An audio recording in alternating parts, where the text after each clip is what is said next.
వాక్యం వింటున్నటువంటి ప్రియ సహోదరి సహోదరుడా, లైవ్ లో వింటున్నటువంటి సహోదరి సహోదరుడా, నువ్వెక్కడ నుండైనా సరే ఈ స్వరం వింటున్నట్లయితే దేవుని యొక్క సేవకునిగా హెచ్చరిస్తున్నాను.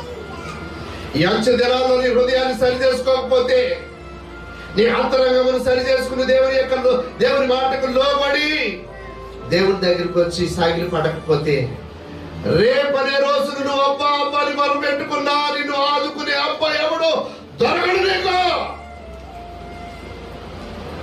ఆయన కృప నుండి దూరం అయిపోయినటువంటి నిన్ను రక్షించడానికి ఆదుకోవడానికి ఎవ్వరు నీ వద్దకు రాదు.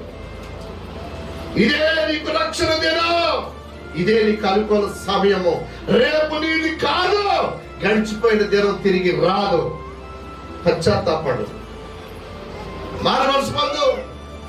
ప్రభువా నేను పాపిని అని దేవుని యొక్క పాదాలు పట్టుకో.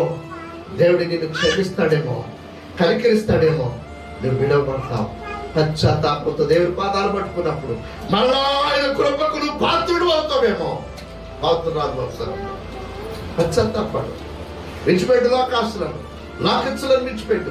చేదైన స్వభావం, కారైన స్వభావం ఏదైనా ఉంటే విడిచిపెట్టి, కఠినమైన స్వభావం, దేవునికి వ్యతిరేకమైనటువంటి స్వభావం, దేవుని యొక్క ఆజ్ఞలకు, దేవుని యొక్క కట్టలకు, దేవుని యొక్క సంఘానికి, దేవుని యొక్క సేవకులు ఎదుట తిరుగుబాటు చేసేటువంటి ఆ చేదైన స్వభావంలో ఉంటే ఈ దినం తీసేసి పశ్చాత్తాపడి ఆయన పాదాల దగ్గర సాగిలపడు. దేవుడు